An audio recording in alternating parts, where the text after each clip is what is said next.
Okay, what am I doing? We're gonna have quartz. Maybe.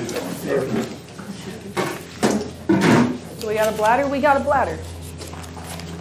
Let me get you one. I got Okay. Oh, I need the vanilla. You could talk to them about Lockhead. Okay. While Christy's getting that ready, there's a lot of different vanillas on the market. Vanilla is an expensive product depending on how you buy it. This is a company that we use called Lockhead, Lochhead. It's on our website at emerythompson.com under key suppliers. This is a natural, all natural vanilla. There are artificial vanillas or vanillas mixed with vanillin. There's all natural vanilla, and then there's pure vanilla. Pure vanilla is up around $700 a gallon. This is about $120 per gallon, maybe a little higher, and it's called all natural. Well, that's what I'm looking for, is all natural. And I have tried the difference between pure vanilla and all natural, and I cannot tell the taste difference. But where Jeff and I and Christy say, don't worry about the cost of ingredients, at $700 a gallon, you have to worry about the cost of ingredients. So I'm looking for a great vanilla, and you're not going to get a vanilla this good in a supermarket or at Webstron or any place like that. So this is what we recommend, Lockhead vanilla, and you may not remember it unless you write it down. It's flavor number 103, A is an alpha, 103 alpha, and that is their all-natural vanilla. And Lockhead is in Fenton, Missouri, and offices in Colorado. And if you need more information on it, we can send you right to Darren Rotman, who is the person we deal with at Lockhead. Excellent, excellent product. And everybody judges your ice cream parlor by your vanilla ice cream. If you're using a cheap vanilla, it shows up right away. You taste Breyer's ice cream, and you don't even know it's vanilla. It says vanilla on the label, otherwise you wouldn't know it. Excuse me. Now here's this famous pie. Cobbler. Peach cobbler. Mom's recipe? Mine. Oh, your recipe. My recipe. Oh, I credited your mother. So. Here's the dog. The dog. Uh-oh. Well, while he gets Sammy, so we're just going to go ahead and start this. How many other machines can you do this with? None. Can they look at ice cream? Oh, it was just. Yes. It's okay. It was just a little. No, He just like blinked out like on the wall. all right, you. Come on. Come on. Here's the go. Sorry. I know, I don't have enough friends. Yeah, for life.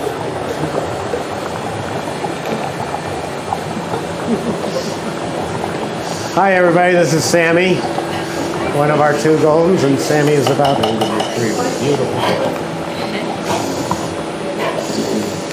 You okay? There you go. You just shot. Whoa. What's going on here, Sammy? Okay. I think it was the collar.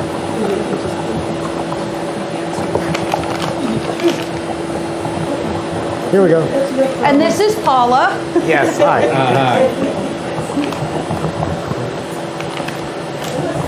That's it. Paula is Sammy's mom. You just can not do as much that hair. with brownies that you make. You can do that with, you know, a cake that you make, your favorite cake. It doesn't matter. It goes right into the machine. Another way that you could do it is freeze. I could have frozen that and then put it into some squares and then chopped it up real fine into a ninja. I don't need to do that. Peaches are soft. The rest of the ingredients are very soft. And the machine is going to just break that down beautifully. So you actually are eating peach cobbler ice cream.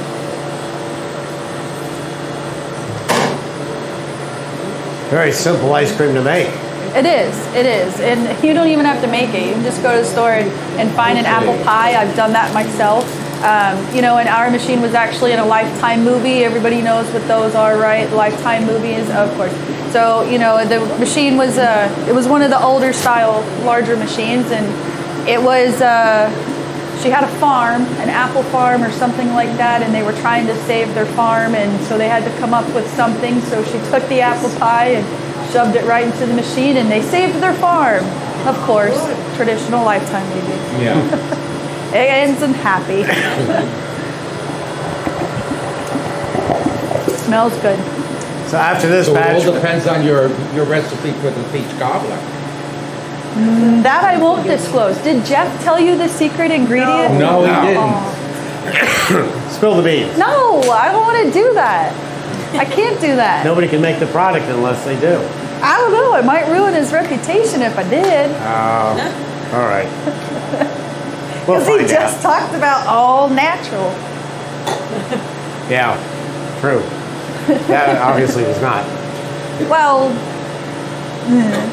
It looks like orange preserve. It looks like an orange preserve, you know, like in like Or marmalade. marmalade. that's what I something said like it that. tasted like. Yeah. It's not, but Right. good try. We won't let anything get out of this room. Is it really Yeah, it does bugging the you guys cameras. that bad? it is. Is it? You guys Of course. really want to know? Because that ice cream was delicious. Besides, we can get Better to not learn. rat me out. Let's see. Oh, iRice. What is it? iRice Company, mango So, base. It's actually a mango base, but if you were to taste it, it tastes just like an orange marmalade. I wouldn't say oranges, but an orange marmalade. This was on a world. He did not plan to do this. This was, and what did he, I can't remember. It was first thing this morning, so me and Jeff went supermarketing, and we were scamming to see what would work and was sniffing everything, and this is what it was that came out to the winner. And it worked out really well. So iRice is very famous for Italian ices. The directions are on the bottle, but you can use it in ice creams. Jeff has done it before, and it's a really great product. It really is. It smells great. It tastes great on its own. It has a high sugar content as well. Fresh mango is hard to do because there's different varieties of mango and they don't stay ripe very long, and they're hard to work with. The iRice mango is the best pass it around? Italian ice that I've ever made using that type of product is the iRice mango. It's excellent. And mango has become the #2 flavor in Italian ice after lemon, which is really surprising. Really? I made mango when my kids were very young. Now they're all in their late 30s and so. And I swear when I brought home mango Italian ice, they would have eaten the frozen green beans before they would have touched the mango in the freezer. But it's gotten so popular and it's excellent. And I've tried working with fresh mangoes. It's just way too much work, and you need consistency when you're making ice cream. And with the variations, I mean, there's not much difference between strawberries or raspberries, but with mangoes and the different types, it's enough to drive you crazy. 100 varieties at least. Yeah, And so they all taste a little bit a different. lot of different varieties. So the iRice is a good way to go on that. So the iRice is not a syrup, It's a base. It is like a syrup. Yeah. It's called a base. okay. It's really good product. You can take it. So and how would sniff that it. be different from like Toronto? That's a syrup. That's a base. That's like more thicker. More thicker? It's a. I don't know how to. It's a syrup and a base. Like how do you? It's specially made for Italian ice. Yeah. Okay. The terrain can be used for anything. Poppies. This is for Italian ice. What did we? So we talked about sugar and the freeze time. So all I did was vanilla ice cream and peach cobbler. What do you think? What have you learned? So what do you think the freeze time is going to probably be around? 11 minutes. A little high. Well, being the first batch that we're starting it up, I could see that. So that's about approximate. 9. Or like 8. I would put it more at 9 minutes. Because the cylinder was probably still a little cold, but not a whole lot. But if I was to do this right after another batch, you're looking 8 to 9 minutes.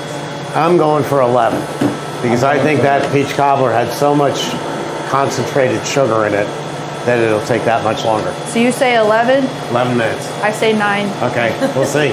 We'll see. Yeah. We're at 6:30 right now. Oh, wow, your whole career is riding on this. We'll see. After this, that's everything that we're doing today as far as flavors. We'll be happy to give you a tour of the factory I'd like right after this, and we'll have seen everything that we do. We have 3 buildings.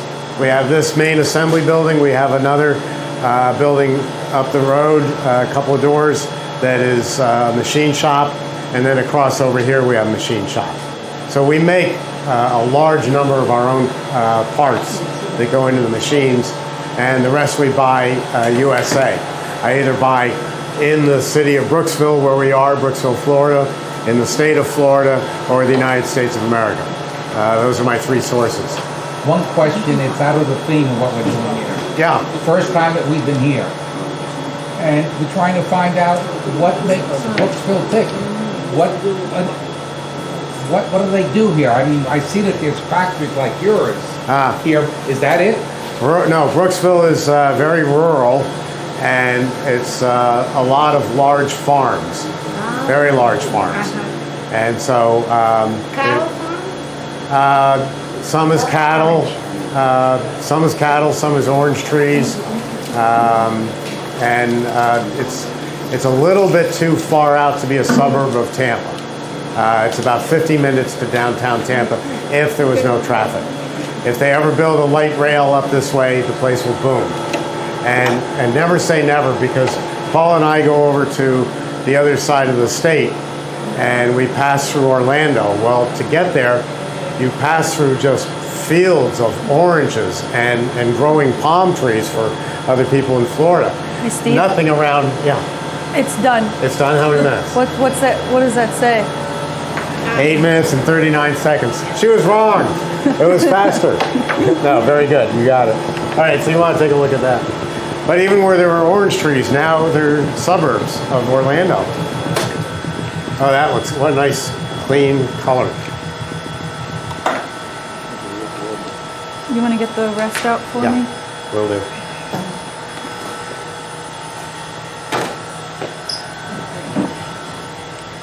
So as you saw, I put that entire peach cobbler in there, and this is what it came out like. The machine just does a fantastic job with breaking down anything.